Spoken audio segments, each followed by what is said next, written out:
Boa noite a todos, então, pessoal. Boa noite. Boa noite aos desencarnados também, né, que nos acompanham em grande número, sem dúvida alguma. Para a gente conversar sobre essa temática aqui, meio contundente, assim, as doenças como cura. Cara, o título da palestra não faz muito sentido, né?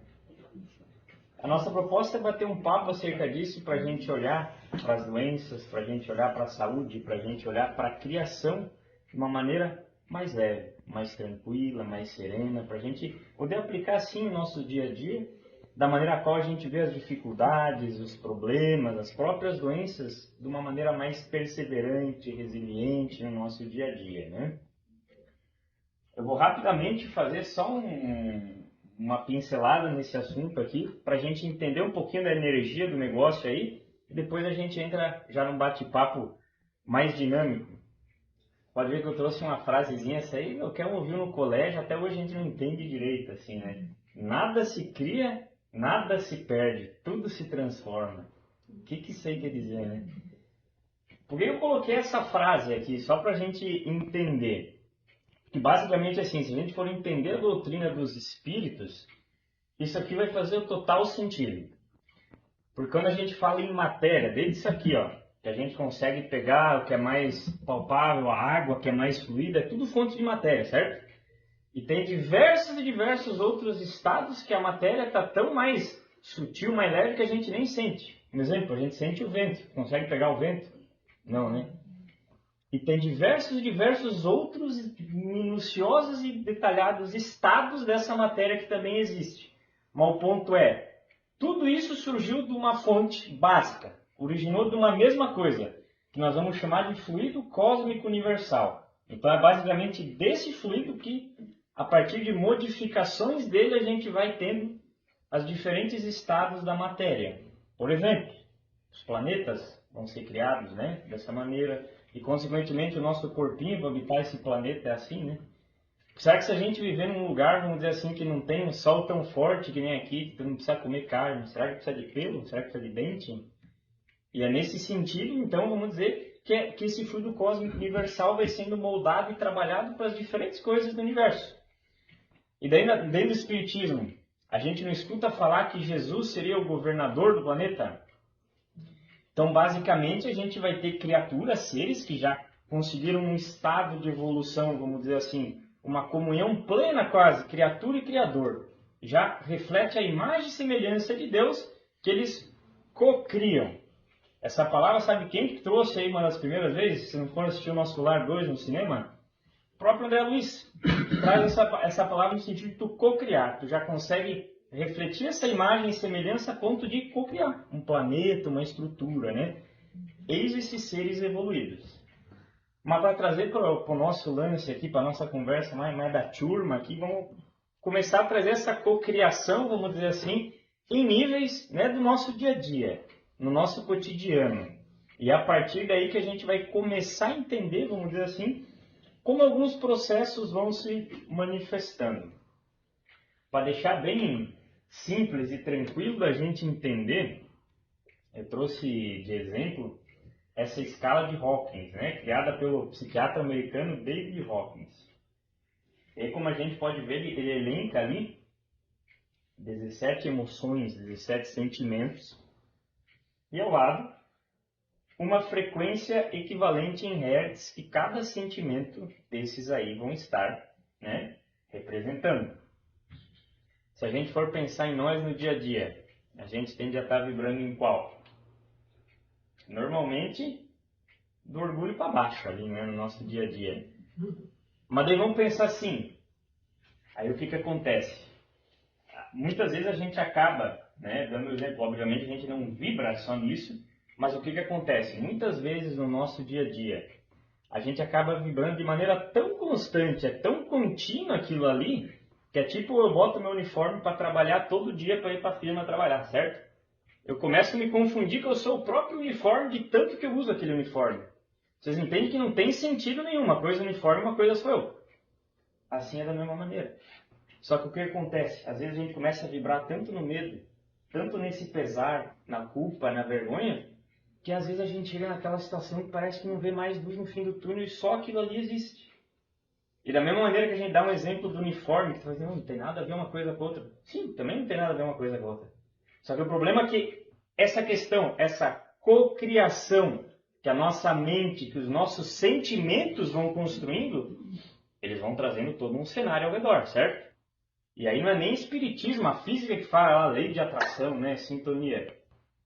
E a tendência é que a partir do momento onde a gente passa a viver isso aí, isso vai começar a trazer alguns reflexos. Depois a gente vai ver como é que isso se processa no nosso corpo. E aí, às vezes, em função disso, a gente vai começando a ter dificuldade em algumas coisas na nossa vida, né? A gente dá um exemplo ali e começa com uma coisinha assim, né? Esse sentimento, às vezes a gente sente um desconforto, mas tá pequenininho aqui dentro da gente. A tendência é fazer o quê? Dar mais atenção no trabalho, fazer qualquer coisa para tentar sair disso, porque é ruim, né? Ou tendência é o quê?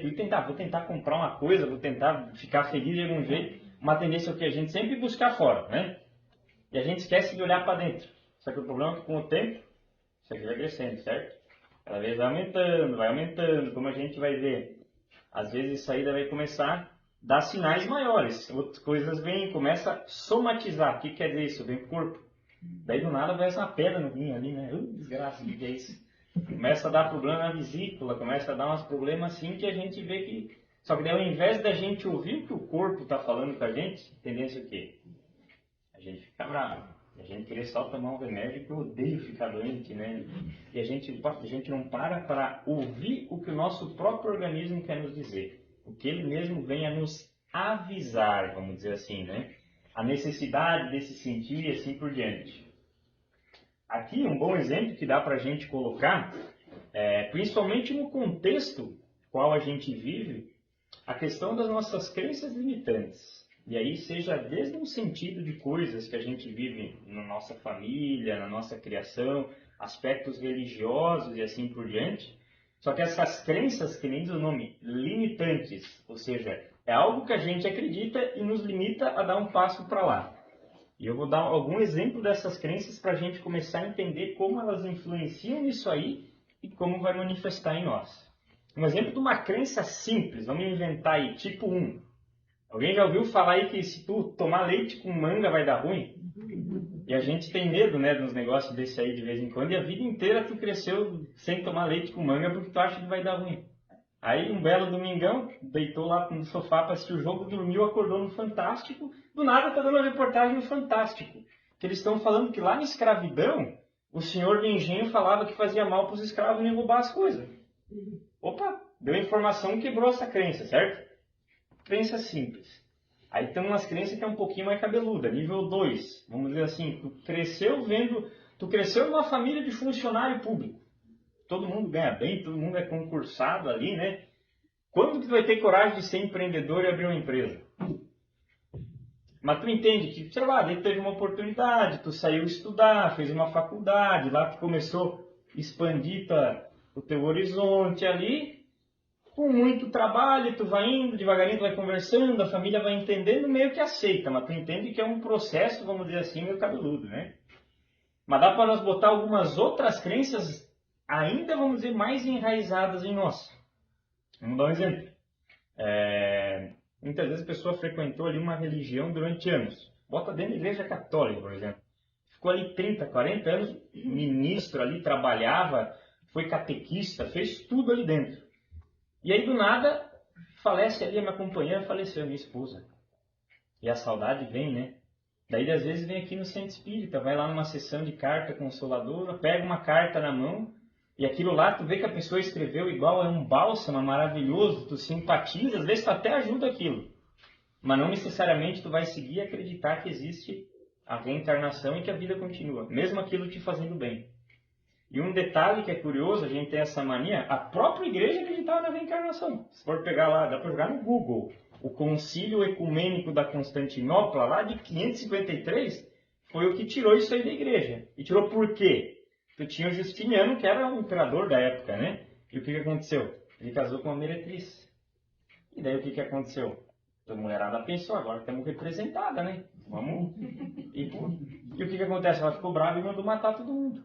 E o que aconteceu? Os padres caíram em cima. Tu vai pagar na outra vida. Tu vai pagar na outra vida. E aí aquela conversa chegou em casa, amor, estão me perseguindo, hein? Vai dar certo esse negócio. E daí, ó, acabou a palhaçada, não tem mais reencarnação. E tu entende que há milênios esse troço está ali enraizado, e tu entende como uma crença limitante que bloqueia. Muitas vezes bloqueia da gente evoluir, da gente despertar a nossa consciência no nosso dia a dia, nas nossas escolhas. E para quando certas coisas acontecem, faz o quê? Que a gente se limite a vibrar aqui embaixo. E não fazer a proposta que a nossa própria doutrina faz, gente. Desperta a consciência, passa o crivo da razão. Faz sentido, né? Aí, a partir do momento que a gente começa a vibrar na disposição, na coragem, na aceitação, a gente vai conseguindo olhar, vamos dizer assim, para essas crenças e mudar alguma coisa. Porque daí a gente deu aquele exemplo aqui da nossa dor, certo? Como que eu vou trabalhar essa dor se eu nem aceito que ela é uma dor e que ela é causada por algum problema? Ou eu não aceito o comportamento ou o que me leva até essa dor. Como que eu vou trabalhar isso aqui? Eu vou deixar aqui no fundo e isso aqui vai crescer. E como a gente vendo, vai virando aquela bola de neve que uma hora a conta vem, certo? Aí a partir do momento que a gente começa a olhar dessa maneira e entender que sim, os nossos comportamentos, os nossos erros, os equívocos, as falhas, não, eles não são deformidades morais e tá tudo bem. Porque o que acontece? A nossa crença limitante é que tem uma pessoa de idoneidade moral ali, né? E tu ter esse tipo de problema vai fragilizar a sua dor, né? Pelo contrário, a nobreza em tu reconhecer as tuas falhas e se permitir trabalhar para ser uma pessoa melhor efetivamente, para melhor vivenciar no dia a dia esses valores morais, né? Eis a importância da gente passar a olhar para essa maneira, vamos dizer assim, né? E começar a vibrar em outra sintonia. Até alcançar ali aquele exemplo do amor em diante. Como a gente falou, pensamento, emoções criam, e a partir de um ponto que tem ali ele representa como consciência final, iluminação, esses seres que vão estar co-criando nesse universo infinito, a ponto de já estar uma comunhão plena, uma consciência tranquila, viver a plenitude, vamos dizer assim, dos sentimentos, dos valores morais, das leis divinas, né, que vão estar legislando dentro do coração dessa pessoa, e assim por diante. E aí a gente deu esse exemplo, né, de que a gente vibra aqui embaixo muitas vezes e vai se manifestar no corpo físico. Agora a gente vai começar a entender um pouquinho como é que isso aí se processa, como é que a gente entende algumas coisas. Um outro bom exemplo que a gente tem, antes da gente passar para essa outra parte da conversa, é basicamente assim, a gente não dá a devida atenção para a questão de como verdadeiramente a gente pode co-criar, como a gente pode construir com a nossa mente e com os nossos sentimentos. Porque a tendência é o quê? Normalmente a gente está passando por uma dificuldade financeira. Estou com dívida. A tendência é a gente trabalhar, pensar, não, calma, isso aí vai sair, eu vou me visualizar bem, vamos construir. A tendência é o quê? É carência, é medo, é falta. E às vezes o que acontece? A gente foi lá e conseguiu quitar a dívida, certo?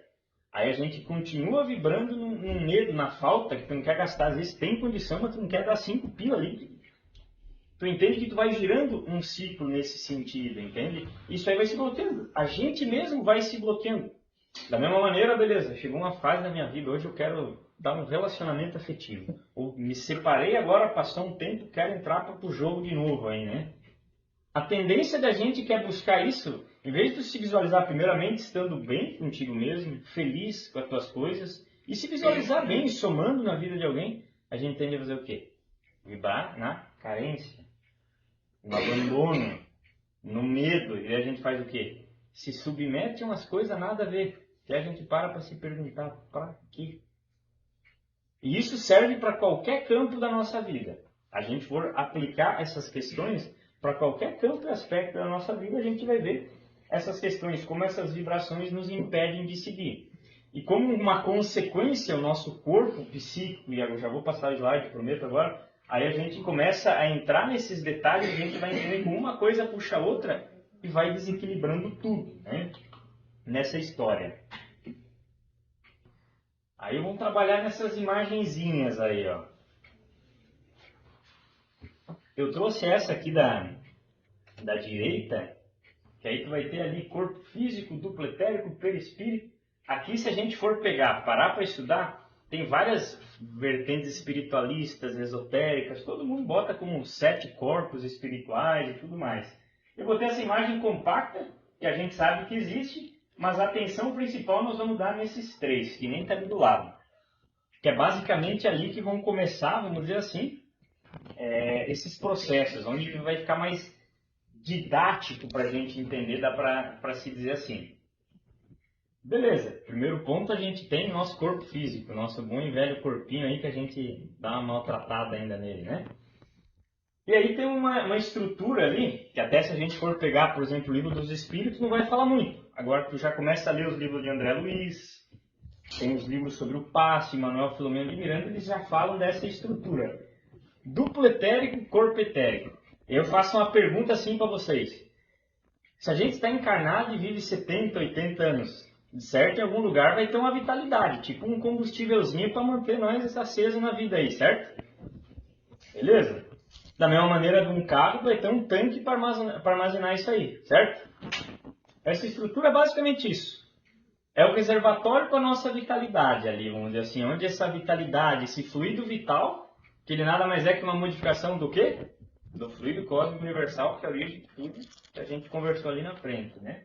É onde a nossa vitalidade, nossa gama de vida, vamos dizer assim, nosso combustível, vai estar ali armazenado, certo?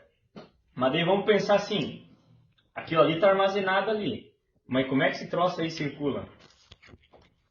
Aí vocês já ouviram falar dos chakras?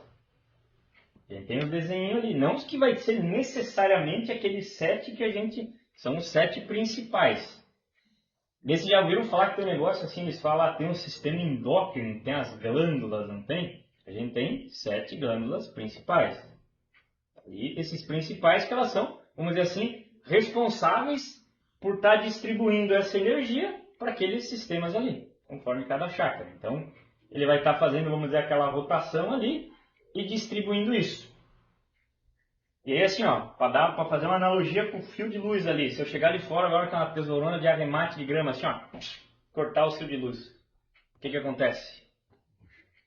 Cai energia, apaga tudo, né? Dá um curto-circuito.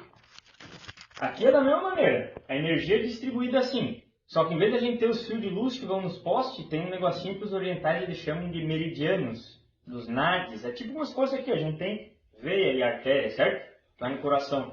A gente vai ter como se fosse veias e artérias para estar correndo esse fluido vital, para essa vitalidade estar chegando nos nossos órgãos, para estar ativando e fazendo tudo isso funcionar. E o que acontece? Você já ouviu falar em acupuntura, homeopatia, tem as massagens lá, shiatsu. O que é a proposta de tratamento que isso aí oferece?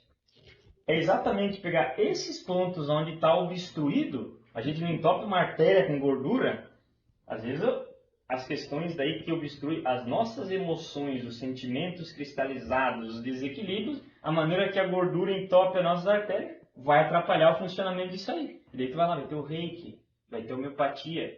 Basicamente eles vão ter essa proposta de fazer funcionar de novo essa estrutura aqui, para a vitalidade, para o nosso fluido vital continuar andando bem no nosso corpo, né? E aí o que acontece? Quando a gente começa a entender isso, a gente vai começando a olhar o processo da saúde e doença com outros olhos. Beleza, caí de moto, quebrei o braço, vou fazer reiki. Não, pelo amor de Deus, entenda. Tu entende que é alguma coisa que aconteceu no teu corpo, certo? E aqui a gente está entendendo que tem esse combustível e como é que ele funciona. Vamos lá que agora nós vamos entender como é que se processa. E a gente tem o nosso famoso perispírito, né? O nosso corpo perispiritual, o corpo astral, para quem prefere, que nada mais é que um molde. Ele é na verdade isso aqui é uma fotocópia do nosso perispírito, né? Para cada célulazinha nós temos umas 3 trilhões, tu tem um equivalente ali no teu perispírito.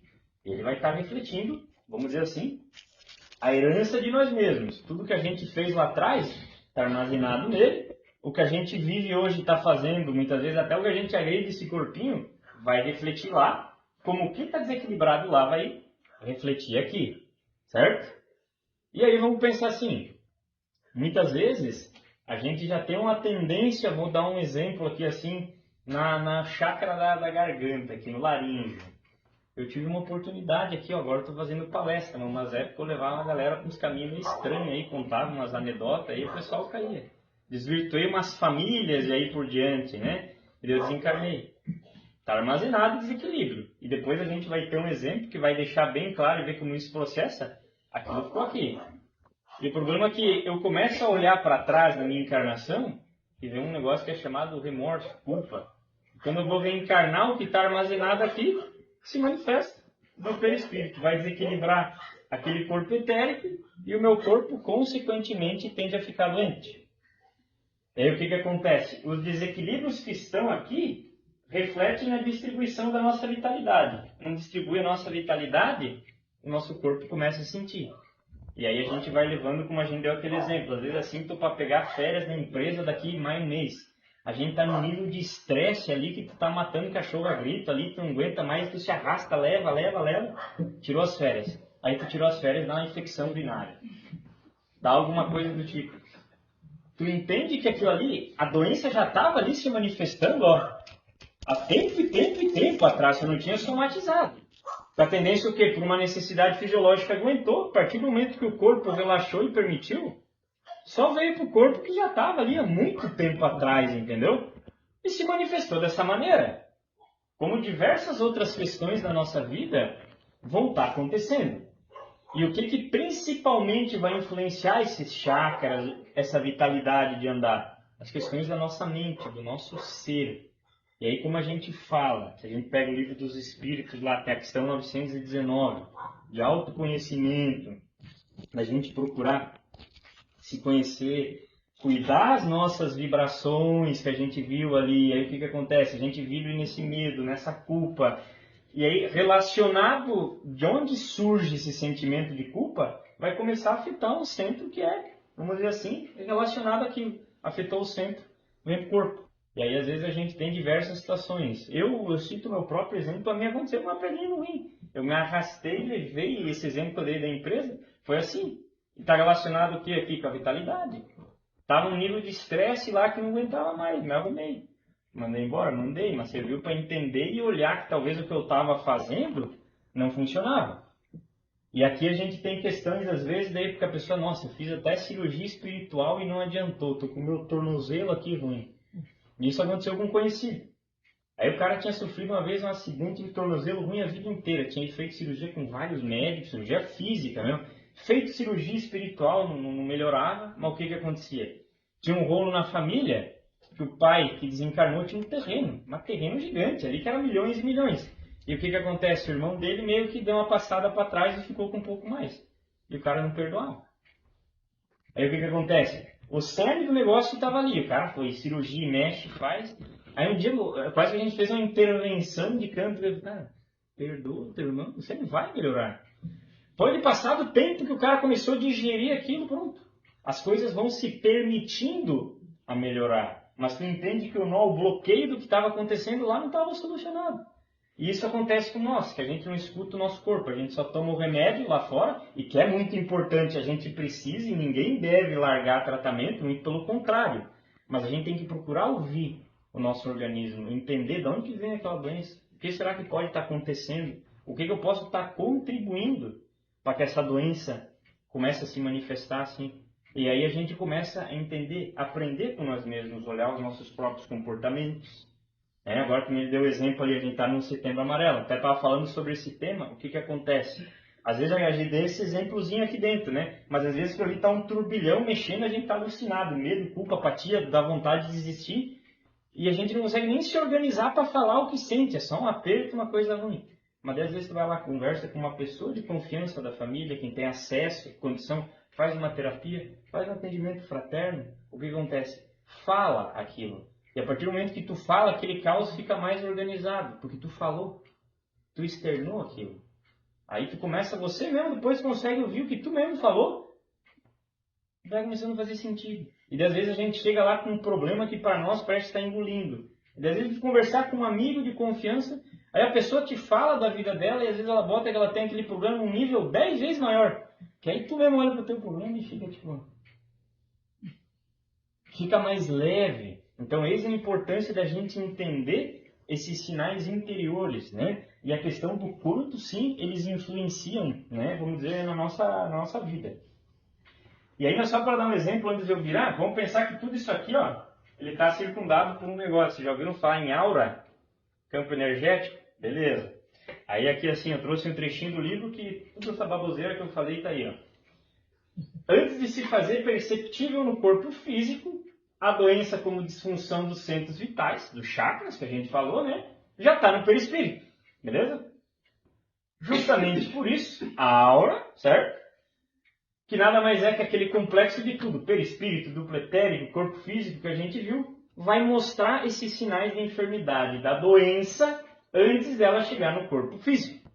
E aí é o que possibilita os médicos espirituais não só diagnosticar, como atender conforme o merecimento de cada um. Às vezes nós estamos aí vendo a palestra, a galera está aqui assim, nós trabalhando. E a gente nem sabe, nem sente, ainda sai resmungando, né?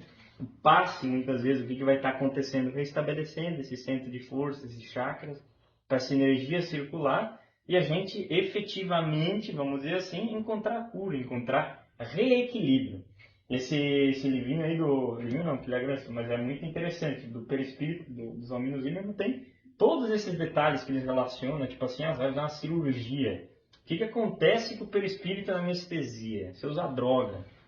Pega aí que você vai ver, vai ter vários capítulos e vai estar trazendo todos esses detalhes. Acha isso aí online na Biblioteca Virtual Espírita em PDF, para quem tiver interesse de entender e está aprofundando um pouquinho mais. Isso aí que é muito interessante.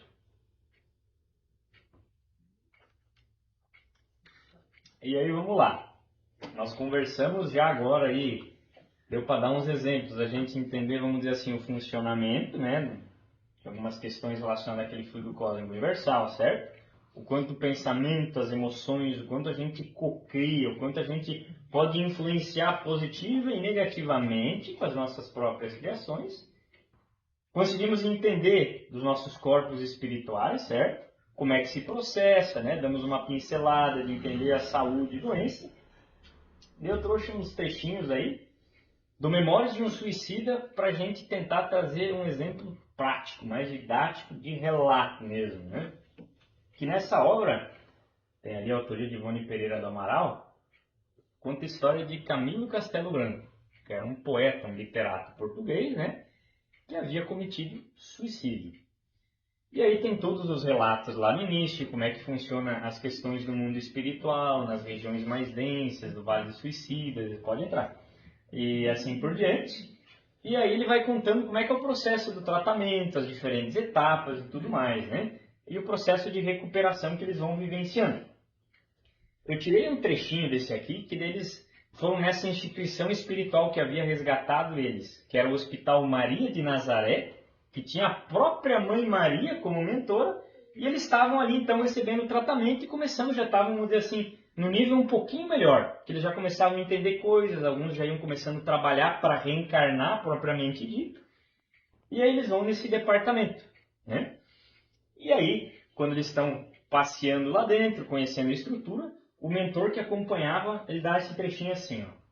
De qualquer forma, porém, os planejamentos para as peripécias de uma encarnação serão rigorosamente estudados, assentados, realizados e revistos, concorde sempre com a mais equitativa justiça, entrando em pleno cumprimento a alta expressão da sentença imortal sancionada pelo Mestre Divino, que vem esclarecer também todos os grandes e irremediáveis problemas que decepcionam a humanidade.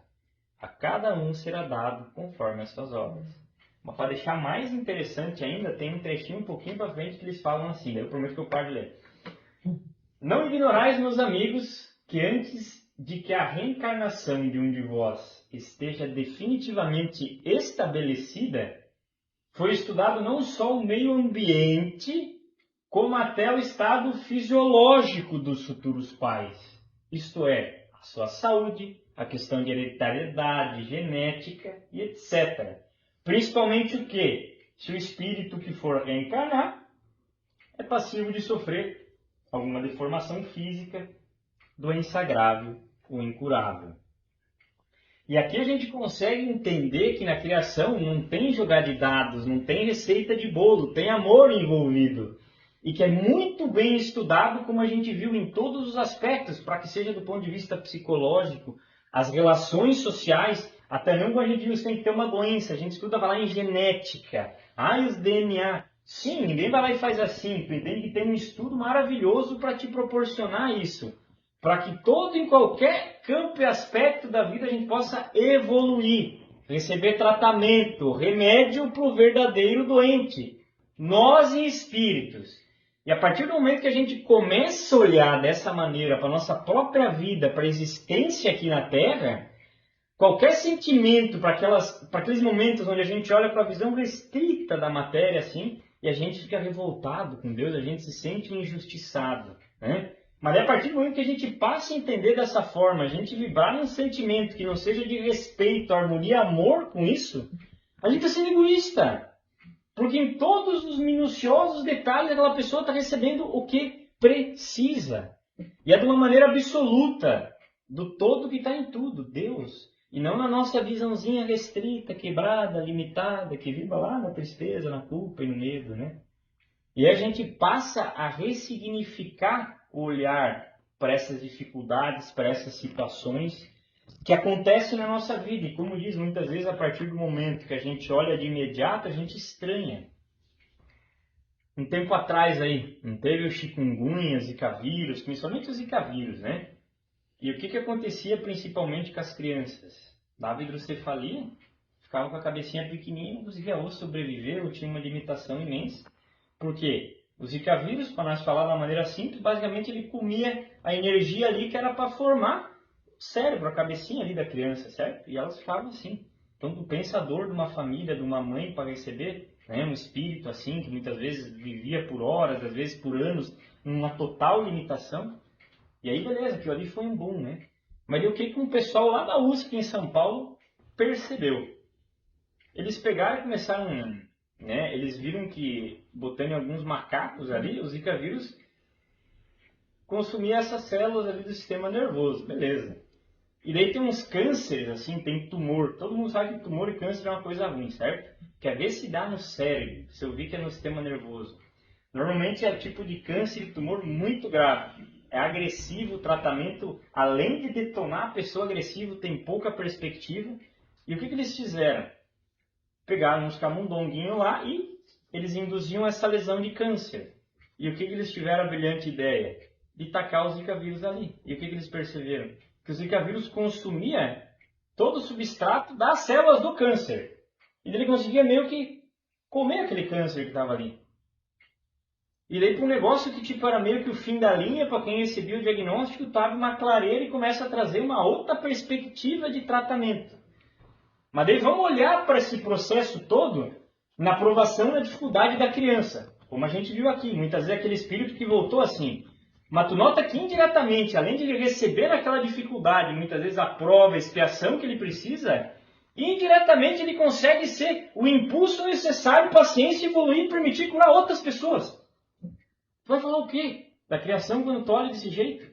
É harmonia e amor em estágios que a gente não consegue mensurar e identificar. Então, por que a doutrina espírita nos convida a uma fé racional, né? Uma fé lógica? Exatamente para a gente pensar, para a gente quebrar as crenças limitantes e procurar ser melhor com nós mesmos e melhores com quem está ao nosso redor dessa maneira. Pensando, refletindo, procurando se colocar no lugar do outro. Muitas vezes quando a gente julga, mas a gente não conhece nos pormenores a realidade de quem a gente está julgando, as dificuldades, os problemas que aquelas pessoas estão passando. Para a gente olhar para a vida, para as questões da existência, para as intemperanças que nos visitam, um olhar mais sereno. Fácil? Não. Mas tu entende que fica leve e a gente passa a entender como necessário isso? E aquela coisa, né? O bom mestre que nos ensinava. Naquele momento, vem comigo que o meu jugo é leve. Ainda a gente tem, vamos dizer assim, o refrigério da fé, da oração, da espiritualidade amiga.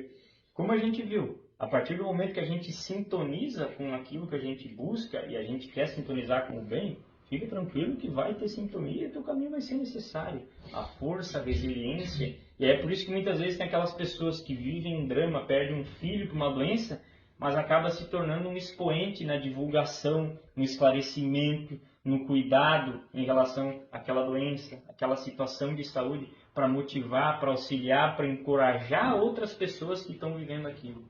E aí onde a gente só via dor e decepção, a gente passa a encontrar propósito, objetivo e amor, né? Para deixar mais leve a caminhada daqueles que estão ao nosso redor. Dado adiantado da hora, eu vou só passar esse aqui para dar um exemplo que é interessante e aí a gente já finaliza o papo aí para não se estender. Basicamente, quem quiser ler o que a gente conversou até agora, dá para ter falado só nisso aqui. Mas daí eu gosto de falar bastante aqui e a gente conta a história. E aí eu dei esse exemplo dessa foto que dá para a gente abordar. Um senhor cadeirante ali, né? E como a gente viu, muitas vezes o reflexo é físico e assim por diante. E a gente sabe, pega lá o Livro dos Espíritos, o capítulo 8, Emancipação da Alma. Durante o sono, se desprendem os laços, o espírito tem mais liberdade para sair do corpo. E aí a gente vê, será que o cadeirante ali que a gente dá o exemplo, ao sair do corpo, ele vai ser cadeirante também? Não, né? Não faz sentido. É exatamente isso. E no próprio Memórias de um Suicida, quando eles estavam ali digitando aquele planejamento, que o mentor falou tudo aquilo, um dos camaradas ali que estava acompanhando, o que ele tinha feito? Além de ter cometido suicídio, ele tinha cometido um homicídio com a própria esposa. Como é que ele matou ela? Com as mãos. E o que acontece? A partir daquele momento que ele começou a ver aquilo, como a gente viu, o perispírito ali, aquela influência, mente, sentimentos influenciam totalmente. E ele mesmo começou a se visualizar e se plasmar sem as mãos, assim. Daí o pessoal mesmo, o que está acontecendo aí? E do instrutor que estava acompanhando, ele falou, gente, o que está acontecendo aqui é a prova mais pura de que a justiça divina não pune ninguém. O principal juiz está aqui dentro, a própria consciência. Pelo remorso, pela necessidade dele, ele mesmo está se visualizando assim. E sim, vai repercutir no corpo, ele vai reencarnar e não vai ter mão. Mas ele julga necessário aquilo para talvez ele mesmo reajustar o que está desajustado frente à própria ação dele. Né? E aqui esse exemplo se aplica da mesma maneira. Né? Muitas vezes a limitação vem como uma dádiva, como um remédio necessário para que a gente consiga fazer aquilo que é necessário, como tratamento, como aprendizado, como evolução na nossa vida. Né? E aí assim a gente termina o nosso papo da noite de hoje lembrando o nosso amado mestre, né? Nos momentos difíceis, elevar o pensamento em prece, lembrar desses exemplos, lembrar do que essa figura representa nos momentos de dificuldade, né? Senhor, eu sei que tu me sondas e sei que me conheces. Mas quando a gente tem aquele comportamento, aquela dorzinha aqui dentro, muitas vezes a gente tem até vergonha de assumir o comportamento que leva a gente a ter dor. Beleza, aceita. Olha, isso me incomoda, mas não tem força para sair sozinho. Me ajuda. Perfeito. Não tem fórmula mágica. Essa é a prece de um coração desejoso de melhorar, desejoso de fazer diferente, arrependido. E essa é a prece que alcança ao infinito dos céus, né? Dada a hora aí, eu agradeço a paciência, a atenção de todo mundo. Mais uma vez, o convite por poder estar retornando aí na casa. E tenhamos todos uma boa semana aí. Boa noite a todos. Boa noite. Gratidão. Nós que agradecemos.